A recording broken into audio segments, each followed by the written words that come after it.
समय समय की यात्रा सदा जारी रहती है। समय कभी किसी के लिए नहीं रुकता। समय अपनी गति से सदा चलायमान रहता है। परंतु चलिए आज हम लोग समय की यात्रा करते हैं और आपको लेके चलते हैं द्वापर युग में, जो कि भगवान श्री कृष्णचंद्र का युग रहा है, जिसमें भगवान श्री कृष्णचंद्र ने अनेक बाल लीलाएं की हैं, जिसमें से उनकी एक बाल लीला का आज हम वर्णन करते हैं, जिसे सुनकर आप भी कृतार्थ हो जाएंगे। तो दोस्तों, ये बात उस समय की है जब भगवान ब्रह्मा ने भगवान श्री कृष्णचंद्र के मित्रों को और उनके बछड़ों को अगवा कर लिया, और फिर भगवान श्री कृष्णचंद्र ने अपनी एक और लीला का प्रारंभ किया। श्री कृष्ण गो उत्सव एवं गोप बालकों की मृत्यु के समान भयंकर आघासुर के मुख से रक्षा करने के उपरांत उनका आनंद बढ़ाने की इच्छा से यमुना तट पर जाकर बोले, प्रिय सखाओं, यह कोमल बालुकामय तट बहुत ही सुंदर है। शरद ऋतु में खिले हुए कमलों की पराग से पूर्ण है। शीतल मंद एवं सुगंधित त्रिविध वायु से शोभित है। यह तटभूमि भंवरों के गुंजार से युक्त एवं कुंज और वृक्ष लताओं से सुशोभित है। गोप बालकों, दिन का एक पहर बीत गया है, भोजन का समय भी हो गया है, अतएव इस स्थान पर बैठकर भोजन कर लो। कोमल बालुका वाली यह भूमि भोजन करने के उपयुक्त दिख रही है। बछड़े भी यहाँ जल पीकर हरी हरी घास चरते रहेंगे।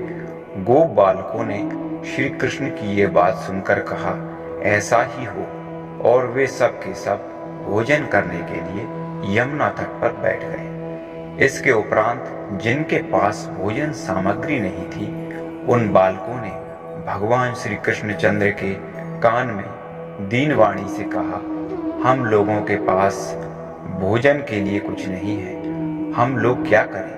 नंदगांव यहाँ से बहुत दूर है, अतः हम लोग बछड़ों को लेकर चले जाते हैं। ये सुनकर श्री कृष्ण बोले, प्रिय सखाओं, शोक मत करो, मैं सबको यत्न पूर्वक आग्रह के साथ भोजन कराऊंगा, इसलिए तुम सब मेरी बात पर भरोसा करके निश्चिंत हो जाओ। श्री कृष्ण की यह बात उक्ति सुनकर वे लोग उनके निकट ही बैठ गए। अन्य बालक अपने अपने छीकों को खोलकर श्री कृष्ण के साथ भोजन करने लगे। श्री कृष्ण ने गोप बालकों के साथ, जिनकी उनके सामने भीड़ लगी हुई थी, एक राजसभा का आयोजन किया। समस्त गोप बालक उनको घेर कर बैठ गए। ये लोग अनेक रंगों के वस्त्र पहने हुए थे और श्री कृष्ण पीला वस्त्र धारण करके उनके बीच में बैठ गए। विदह उस समय गोप बालकों से घिरे हुए श्री कृष्ण शोभा देवताओं से घिरे हुए देवराज इंद्र के समान पा रहे थे, अथवा पंखुड़ियों से घिरी हुई स्वर्णिम कमल की कर्णिका के समान हो रही थी।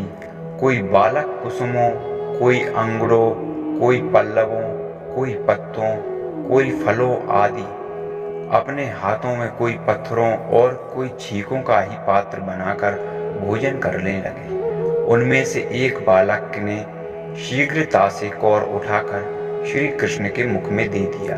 श्री कृष्ण ने भी उस ग्रास का भोग लगाकर सबकी ओर देखते हुए कहा, भैया, अन्य बालकों को अपनी अपनी स्वादिष्ट सामग्री चखाओ, मैं स्वाद के बारे में नहीं जानता। बालकों ने ऐसा ही हो कहकर अन्य बालकों को भोजन ग्रास को लेकर दिए।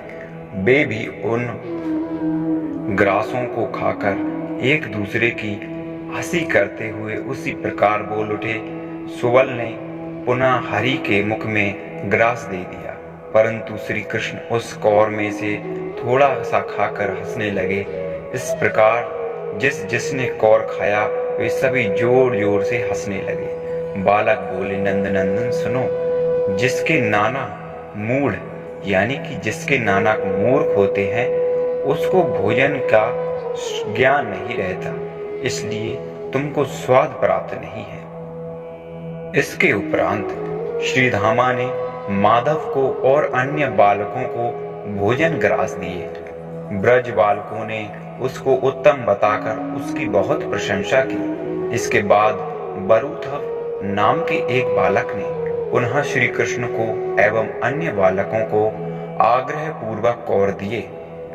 श्री कृष्ण आदि वे सभी लोग थोड़ा थोड़ा खाकर हंसने लगे। बालकों ने कहा, यह भी सुवल के ग्राम जैसा ही है, हम सभी उसे खाकर उद्विग्न हुए हैं।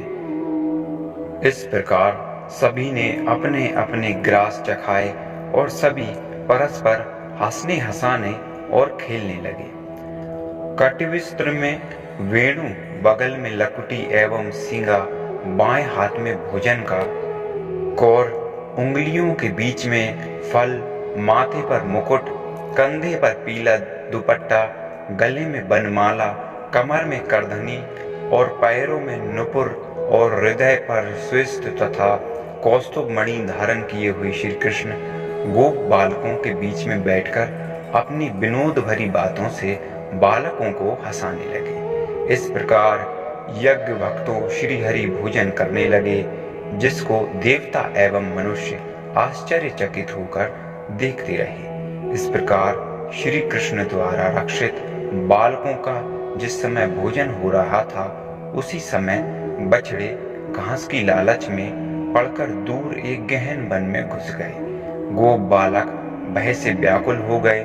यह देखकर श्री कृष्ण बोले, तुम लोग मत जाओ, मैं बछड़ों को यहाँ से ले आऊंगा। यूं कहकर श्री कृष्ण उठे और भोजन का कौर हाथ में लिए ही गुफाओं एवं कुंजों में तथा गहन वन में बछड़ों को ढूंढने लगे। जिस समय ब्रजवासी बालकों के साथ श्री कृष्ण यमुना तट पर रुचि पूर्वक भोजन कर रहे थे, उसी समय पद्म योनि ब्रह्मा जी अघासुर की मुक्ति देकर उसी स्थान पर पहुंच गए। इस दृश्य को देखकर ब्रह्मा जी मन ही मन कहने लगे, ये तो देवाधिदेव श्री हरि नहीं है, अपितु कोई गोप कुमार है। यदि ये श्री हरि होते तो गोप बालकों के साथ इतने अपवित्र अन्न का भोजन कैसे करते। ब्रह्मा जी परमात्मा की माया से मोहित होकर इस प्रकार बोल गए। उन्होंने उनकी भगवान की मनोज्ञ महिमा को जानने का निश्चय किया। ब्रह्मा जी स्वयं आकाश में अवस्थित थे। इसके उपरांत अघासुर उद्धार की लीला के दर्शन से चकित होकर समस्त गायों, बछड़ों तथा गोप बालकों का हरण करके वे अंतर्ध्यान हो गए।